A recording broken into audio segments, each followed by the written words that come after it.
Saya Radi Saputro melanjutkan Kompas Siang, informasi dari penyelenggaraan ibadah haji, saudara. Sejumlah strategi dilakukan untuk mengantisipasi jemaah yang kelelahan di Masjidil Haram saat puncak haji tiba. Di antaranya jemaah lansia yang kelelahan dilayani menggunakan kursi roda secara estafet. Tenaga kesehatan haji di Kloter 20 Embarkasi Solo dari Temanggung memiliki strategi khusus agar para jemaah utamanya lansia tidak kelelahan ataupun tersesat di Masjidil Haram. Di antaranya dengan mendorong para jemaah agar saling membantu. Jemaah yang sehat secara rohani dan jasmani akan didahulukan melakukan umrah. Setelah itu mereka diminta untuk menjadi petunjuk jalan sekaligus membantu jemaah yang menggunakan kursi roda secara estafet esok harinya untuk menunaikan ibadah umrah. Ketika jamaah itu bareng-bareng itu, akhirnya mereka yang butuh bantuan itu enggak tercover dengan bagus, karena jamaah mereka yang mendorong itu dia juga masih bingung, harus mereka melakukan ibadah sendiri, dia sendiri masih bingung, sehingga kadang-kadang hanya memikirkan ibadah sendiri. Akan berbeda ketika mereka yang sekarang membantu itu kemarin sudah melakukan ibadah, mereka akan memahami, jadi akan fokus untuk pelayanan kepada jamaah yang lansia, seperti itu. Berarti harus didahulukan yang sehat-sehat dulu. Iya, yang kuat dulu supaya dia paham medannya dulu, tahu caranya dulu, ya. Baru untuk mereka yang butuh bantuan untuk belakangan, ya bisa membantu. Informasi lebih lengkap soal penyelenggaraan ibadah haji, ada jurnalis Kompas TV Abel Insani yang akan melaporkan langsung dari Mekah, Arab Saudi. Assalamualaikum, Abel, selamat pagi waktu Arab Saudi. Sejumlah fasilitas dapat dipakai jemaah haji di kawasan Masjidil Haram. Salah satunya layanan kursi roda. Nah, apa saja yang harus diperhatikan jemaah jika ingin menggunakan layanan ini, Abel? Waalaikumsalam warahmatullahi wabarakatuh. Selamat pagi waktu Arab Saudi, Radi dan juga saudara. Untuk saat ini memang kursi roda menjadi sangat krusial ya bagi para jamaah, apalagi jamaah lansia, karena mereka sangat membutuhkan kursi roda sebagai alat bantu mereka untuk melakukan ibadah ke Masjidil Haram ataupun juga dari Masjidil Haram ke hotel. Nah, hal ini tentu saja menjadi perhatian karena jasa dorong kursi roda sendiri ini ada dua, Radi, yang ilegal dan juga legal. Nah, beberapa hal dari jamaah ini tidak bisa membedakan antara yang ilegal dan juga yang legal.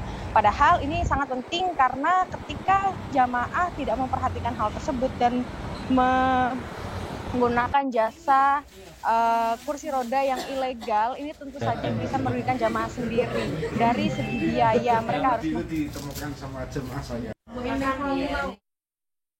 Perhatikan ciri-ciri jasa penggunaan atau jasa dorong dari kursi roda itu sendiri. Yang pertama dari tukang atau jasa dorong yang ilegal itu tidak menggunakan rompi, sedangkan yang legal atau yang resmi ini menggunakan rompi berwarna coklat dan menggunakan topi, dan di situ ada tulisan berbahasa Arab yang tentu saja itu adalah yang legal dan bisa digunakan oleh para jamaah.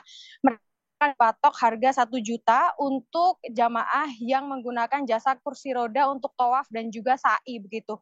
Tetapi jika memang jamaah tidak menggunakan jasa dari yang resmi tersebut, maka mereka akan dipatok harga sekitar 2 sampai 3 juta. Tentu saja ini menjadi perhatian bagi para jamaah, terlebih biasanya yang menggunakan jasa kursi roda ini adalah lansia yang tentu saja mereka tidak mengetahui adanya hal tersebut, dan tentu saja mereka hanya mengetahui bahwa mereka sudah membayar kepada kepala rombongan dan mereka tidak mengetahui lagi bahwa mereka harus membayar kembali. Nah, tentu saja ini juga harus dikoordinasikan, Radi, dengan kepala rombongan, karena kepala rombongan ini biasanya mengkoordinir pembayaran jasa kursi roda di Masjidil Haram. Begitu para jamaah membayar kepada kepala rombongan, maka kepala rombongan itu wajib bertanggung jawab untuk membayar jasa kursi roda yang sudah disewa. Ini biasanya didata dulu, Radi, di hotel tempat mereka menginap. Sebelum mereka melakukan perjalanan ke Masjidil Haram untuk beribadah, biasanya para karom atau kepala rombongan ini mendata siapa saja para lansia yang membutuhkan kursi roda. Ketika mereka sudah menggunakan jasa tersebut dan sudah didata maksud saya dan menggunakan jasa kursi roda tersebut, maka dari Karom atau kepala rombongan ini wajib membayar kepada jasa kursi roda yang sudah digunakan. Tetapi ada banyak hal atau banyak kasus yang saya temui di lapangan, khususnya di Masjidil Haram pada saat jamaah ini sudah selesai menggunakan jasa kursi roda, yang pada akhirnya mereka yang tidak tahu dan juga miskoordinasi dengan para kepala rombongan dan juga mereka yang terpisah dengan rombongannya, akhirnya mereka menggunakan jasa kursi roda yang ilegal, tetapi mereka tidak tahu bahwa berbayar kembali. Nah, ini yang harus diperhatikan juga oleh kepala rombongan terhadap jamaahnya agar tidak tersesat atau tidak istilahnya tertipu begitu oleh jasa dorong kursi roda ilegal tadi, karena tentu saja hal ini sekali lagi merugikan bagi para jamaah terkait dengan hal ini adalah lansia begitu ya, mereka tidak tahu bahwa hal-hal teknis seperti ini merugikan mereka. Terus yang harus diperhatikan juga adalah bagi para jamaah untuk bisa mengatur strategi begitu ya. Misalnya Radi, seperti yang tadi disebutkan bahwa jamaah yang sehat atau jamaah yang masih kuat begitu, mereka biasanya bersukarela untuk mendorong para lansia menggunakan kursi roda, sehingga para lansia ini tidak perlu menggunakan jasa dorong kursi roda karena ini bisa meminimalisir penipuan atau juga menggunakan jasa kursi dorong yang ilegal. Radi. Ya, merugikan dan juga mengganggu konsentrasi para lansia yang sedang menyelenggarakan ibadah haji di sana tentunya.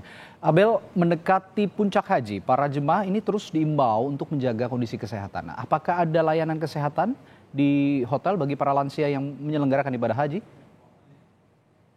Betul sekali, Radi. Ada layanan kesehatan di setiap hotel tempat jamaah menginap. Ada layanan kesehatan yang dinamakan dengan klinik satelit. Nah, klinik satelit ini ada satu di setiap hotel, di mana klinik ini bisa digunakan oleh semua jamaah yang berada dalam satu hotel tersebut. Tidak hanya kloter 1, tidak hanya kloter 2, tapi di setiap hotel ini ada 5 kloter dan bisa digunakan 5 kloter ini dalam hotel tersebut untuk menggunakan klinik satelit yang ada di dalam situ. Biasanya ada sekitar 1 dokter dan 2 perawat yang bekerja secara bergantian, dan biasanya setiap hari 100 orang yang mengeluhkan ada hal-hal yang tidak enak di badan mereka begitu untuk dikeluhkan kepada dokter, biasanya flu ataupun juga masuk angin begitu. Ini mengingat menjadi salah satu hal yang harus diapresiasi ya, karena untuk saat ini banyak lansia dan juga banyak lansia juga yang harus atau banyak yang ingin menggunakan jasa kesehatan tidak perlu ke klinik kesehatan haji Indonesia yang berada di luar hotel, melainkan ini bisa menjadi alternatif yang paling dekat dengan jamaah khususnya lansia agar bisa berobat dan juga menjaga fisik mereka. Biasanya setelah mereka berkonsultasi dengan dokter, mereka akan diberikan obat ataupun juga vitamin untuk menjaga daya tahan tubuh, sehingga pada saat ini hingga nanti menjelang puncak haji, ini mereka tetap bisa fit. Radi dan juga saudara, ibadah haji ini merupakan ibadah fisik. Dan kebanyakan dari 229.000, 67.000-nya ini merupakan lansia. Sehingga terus dihimbau kepada para jamaah untuk bisa menjaga kesehatan, khususnya kepada lansia. Karena memang lansia ini fisiknya tidak se-fit yang lainnya begitu ya, sehingga ini juga menjadi himbauan para petugas yang terus digaungkan kepada para lansia. Untuk saat ini juga terus dari klinik satelit di setiap hotel ini terus melayani jamaah-jamaah yang ada di hotel tersebut. Hingga saat ini bahkan menurut data Siskohat atau Sistem Komputerisasi Informasi Haji Terpadu, ada 117.604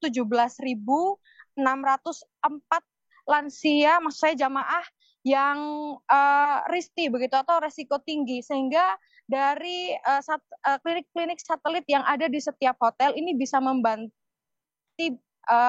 data-data terkait dengan siapa saja lansia yang ternyata terkena risti atau resiko tinggi, ataupun juga siapa saja berapa lansia yang nantinya bisa terkena risti begitu. Nah, ini sangat membantu Radi ketika nanti puncak haji juga akan ada cuaca panas yang diprediksi sekitar 50 derajat Celcius. Nah, ini juga menjadi perhatian karena lansia sampai saat ini sudah mulai ada yang sakit begitu ya, dan bahkan ada jumlah-jumlah yang meninggal begitu. Tapi ini juga menjadi terus sebagai evaluasi bagi para petugas, khususnya bagi Kementerian Agama dan juga Kementerian Kesehatan untuk terus menjaga dan juga mengobati setiap lansia ataupun juga jamaah yang mulai sakit begitu. Tapi untuk saat ini Radhi dan juga saudara, harapannya adalah dari jamaah bisa terus menjaga kesehatannya,